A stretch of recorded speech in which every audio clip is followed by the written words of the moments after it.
Po t'ishte Çabej gjallë sot?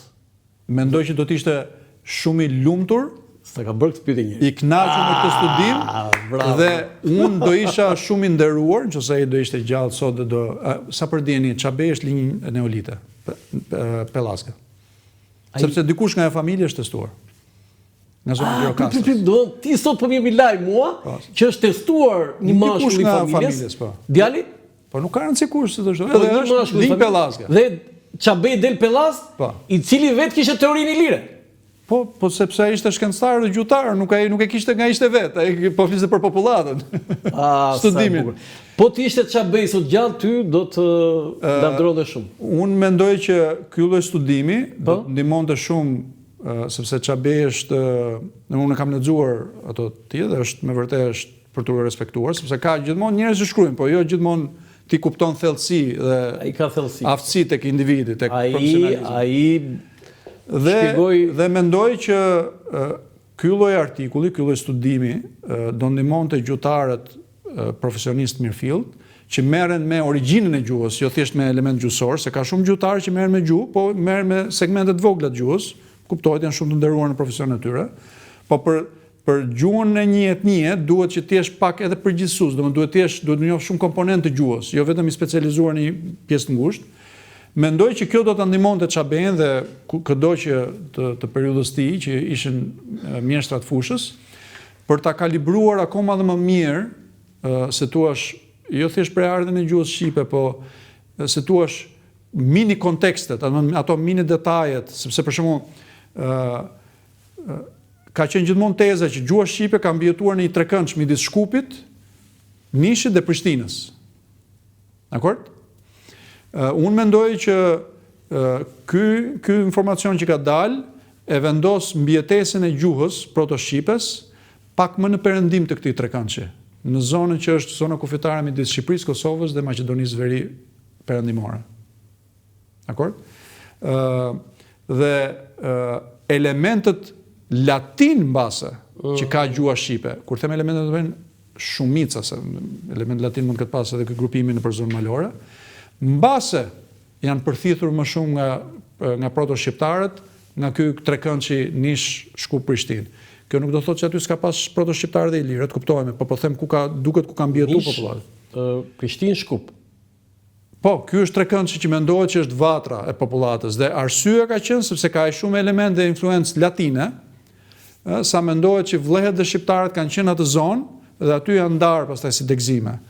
Dhe origjina e vllehëve është me vërtet aty zonë, janë Ballkanës të latinizuar kulturalisht, gjenetikisht janë shqiptarë, i dardanëm të latinizuar, por mendoj që studimet të tilla do të ndihmonin gjuhëtar si Çabej ta kalibronin më shumë. Kemi ne kapacitete për ta kalibruar siç po thoni ju? Mendoj që ky tani është, mendoj që në Shqipëri ka shumë gjuhëtar të mirë sot, po që merren me segmente specifike të gjuhës. Do të këtu duhet ngulur që janë të thellë dhe të ngushtë. Do zgjeruar. Mund të ketë dikë që di edhe të lidhi gjërat bashkë, po unë nuk e njoh. Kështu por o do duhet një person që si Çabej që të ditë të përthithi detajet dhe segmentet e gjuhësisë të mbledhi bashkë. Ka pasardhës Çabej? Ose duhet pastaj që disa gjuhëtar, secili specializuar në segmentin e vet gjuhësor, të bëjnë një ekip dhe të bëjnë një publikim të përbashkët siç kemi bërë ne. Një në një pasardhës të Çabejit? Unë nuk i njoh të gjithë gjuhëtarët shqiptar, jam i sigurt që ka shumë profesionistë mirë, por nuk më takon mua të. Tani, unë një nga edukimet e mia është gjuhëletësia dhe me thënë drejtën sa më shumë kam lexuar zoti Bojaxhi, gjithmonë më ka habitur pozitivisht se si ka mbijetuar Shqipja. Tani ju vetë keni gjetur në një gjë nga ilirishtja, në një shkruar, në një gdhendur, në një. Ne nuk kemi arkeolog. Jo, unë di që si arkeolog, po keni gjetur vetë se keni bërë një studim. Ne mund të themi vetëm këtë që popullata e sotme, e gjitha, edhe shqiptarët që janë në Ulqin, edhe shqiptarët që janë në Shkodër, edhe ato që janë në Durrës, në Kavaj, në Lushnjë, në Lezhë, në Fier, në Vlorë, të gjithë ulësira perëndimore, fushore dhe kodrinore. Nuk kanë në nivel lokal më shumë se 1000 vjet aty. E gjithë popullata e sotme shqiptare edhe në malësitë e Veriperëndimit, edhe në Shalë, edhe në Shkrel. Si s'kanë më shumë se 1 vjet. Domthonjë janë nga popullata që kanë mbjetuar në zonën o të Dardanis, o të Dibërmatit dhe nga kjo popullatë E nga ato kanë ardhur këtu. është rishpërndar dhe është ripopulluar. Është rishpërndar. Po. Domethënë ne jemi dhe ne të skaparë që dolën parat, prapë kemi një të ardhur. Po ju edhe ju keni shumë nga këto të veriut që kanë zbritur. Ato biles janë shumicë aty në Shkraparët dhe në Korçë. Po unë thash ka një bërtham të vogël që kanë mbjetur në zonën midis Shkraparit dhe Korçës. Por ajo që po them është kjo. E gjithë popullata e sotme shqiptare, gjithë territoret shqipfolse janë një shpërthim demografik i kësaj popullate të vogël në zonën midis malore, në kurrizin malor lindor, midis Shqipërisë, Kosovës dhe Maqedonisë Veri Perëndimore.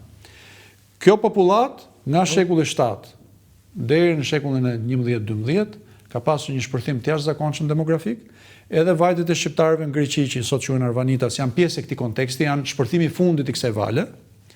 Dhe duke ushtuar edhe duke ripopulluar ato territore që kanë qenë të ilirëve. Kuptohet, ata nuk e dinin që këto territore kanë qenë të ilirëve. Kjo është thjesht një popullatë mbjetuar në zona malore dhe siç thash është mrekulli ose rastësi që kanë mbjetuar dhe mbas dyndjeve slave është ripërtëritur demografikisht.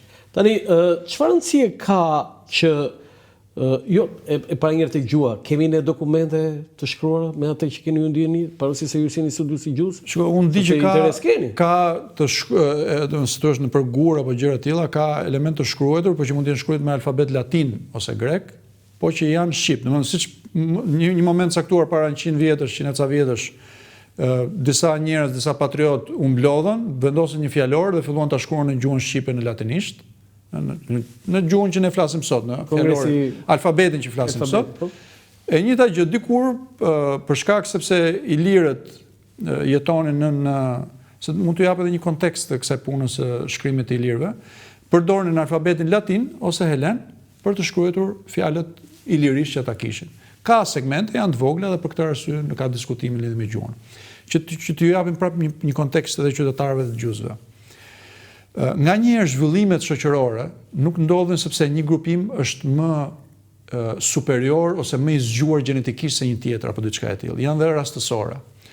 Kur hynin europianët në Ballkan, këto degëzimet e ndryshme, degëzimi që zbriti poshtë në atë që më vonë ishin Helenët, u bën Helenët dhe Greqia e sotme, ishin më afër kontaktit me popujt e lindjes mesme dhe civilizimet e para të njerëzimit kanë lindur në lindjen e mesme. Po dihet. Sepse aty lindi bujësia të mundson që ti të mbledhësh rezerva ushqimore, domethënë ti nuk ke nevojë të përdit mendosh se çfarë do ha, ku do marr ushqimin.